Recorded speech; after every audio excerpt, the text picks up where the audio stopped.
dalam video ini kita akan mempelajari bagaimana refrigeran bekerja dalam sistem aviasi. Sekarang untuk menjadi insinyur aviasi, hal itu sangat penting. Anda harus memahami cara kerja refrigeran, bagaimana ia mengubah fase dan bagaimana ia menggerakkan energi panas di sekitar sistem. Teman, saya hanya ingin mengucapkan terima kasih kepada Danfoss. Danfoss adalah sumber informasi dan sumber daya yang Anda tuju, yang dapat membantu Anda melalui transisi industri pendinginan, refrigeran alami dan ramah iklim. Mereka memiliki pemahaman yang mendalam tentang semua peraturan baru, dan mereka siap untuk membagikan pengetahuan mereka yang tersedia secara gratis di situs web mereka. Kunjungi refrigerants.danfoss.com. Sekarang tidak masalah apa jenis sistemnya. Lemari es di rumahmu, unit split sederhana dan bahkan pendingin industri besar. Pada dasarnya mereka semua bekerja sama. Itu karena mereka melewatkan refrigeran di antaranya. Komponen utama, evaporator, kompresor, kondensor, dan perangkat ekspansi. Kita mengatakan refrigeran yang kita maksud adalah fluida. Lantas apa yang digunakan sebagai refrigeran?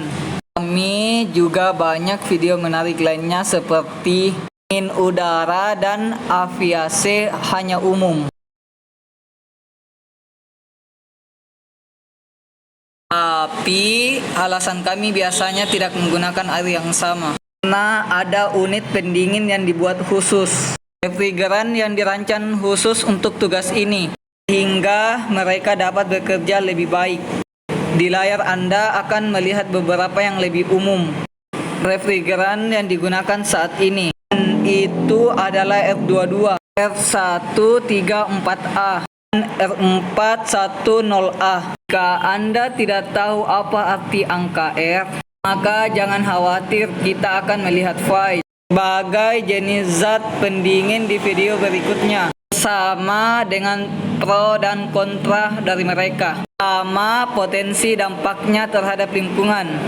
Seperti yang Anda lihat di layar, refrigeran ini memiliki titik didih yang sangat rendah dibandingkan dengan air.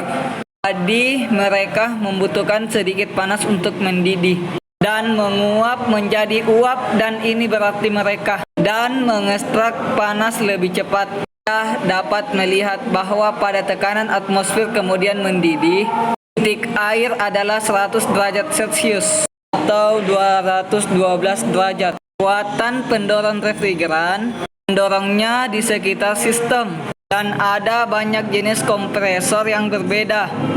Tapi dalam video ini kita hanya akan melihat dasarnya. Tipe piston buat saja yang jelas. Jadi refrigeran masuk ke kompresor sebagai uap jenuh dan suhu rendah dan tekanan rendah.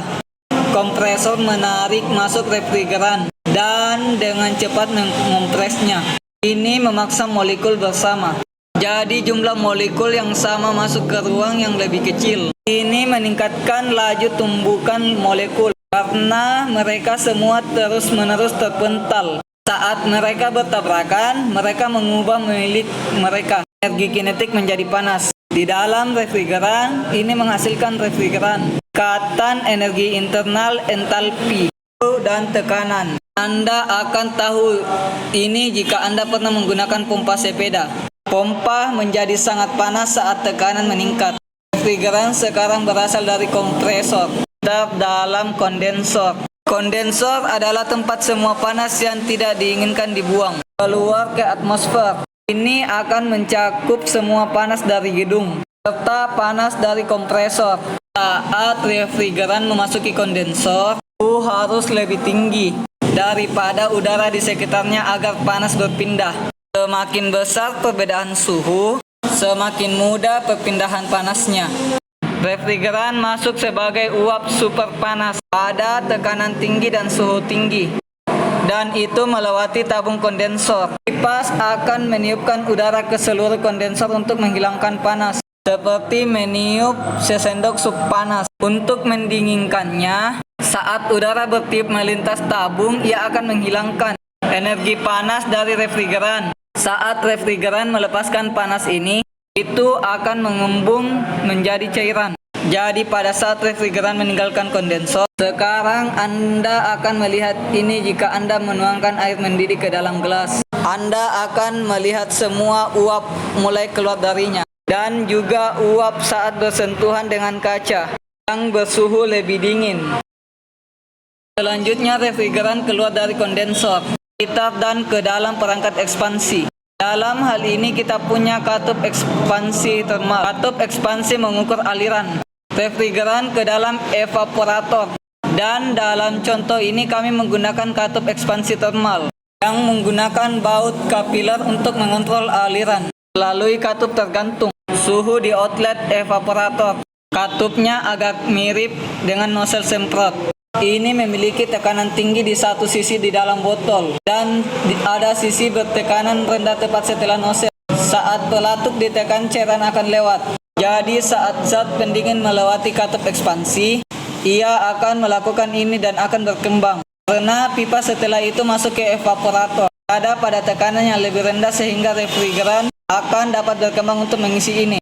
Saat mengembang, ia mengurangi tekanan dan suhu. Sama seperti jika Anda memegang kaleng deodoran atau kaleng cat semprot dan Anda menekan nozzle, Anda akan merasakannya menjadi lebih dingin dan dinding wadah. Jadi refrigeran akan meninggalkan katup ekspansi pada tekanan dan suhu rendah dan itu akan langsung menuju evaporator. Evaporator menerima refrigeran dan kipas meniupkan udara hangat ke seluruh gulungan. Suhu udara harus lebih tinggi dari suhu refrigeran dingin dan ini memungkinkannya menyerap lebih banyak energi dan mendidihkan refrigeran menjadi uap. Mirip seperti memanaskan panci berisi air. Panas akan menyebabkan air menguap menjadi uap-uap dan uap akan menjadi panas. Jika Anda meletakkan tangan Anda di atas uap wajan, maka Anda akan merasa sangat panas. Ingat, refrigeran memiliki titik didih yang sangat rendah. Jadi suhu ruangan sudah cukup untuk merebusnya menjadi uap. Refrigeran pergi sebagai uap jenuh pada tekanan dan suhu rendah. Suhu hanya sedikit berubah yang membingungkan banyak orang. Tapi alasannya tidak bertambah karena sedang mengalami perubahan fase dari cairan menjadi uap. Jadi energi panas digunakan untuk itu, memutus ikatan antar molekul. Tetapi entalpi dan entropinya akan meningkat dan kesinilah energi mengalir. Suhu fluidanya hanya akan berubah sekali, tidak lagi mengalami perubahan fase.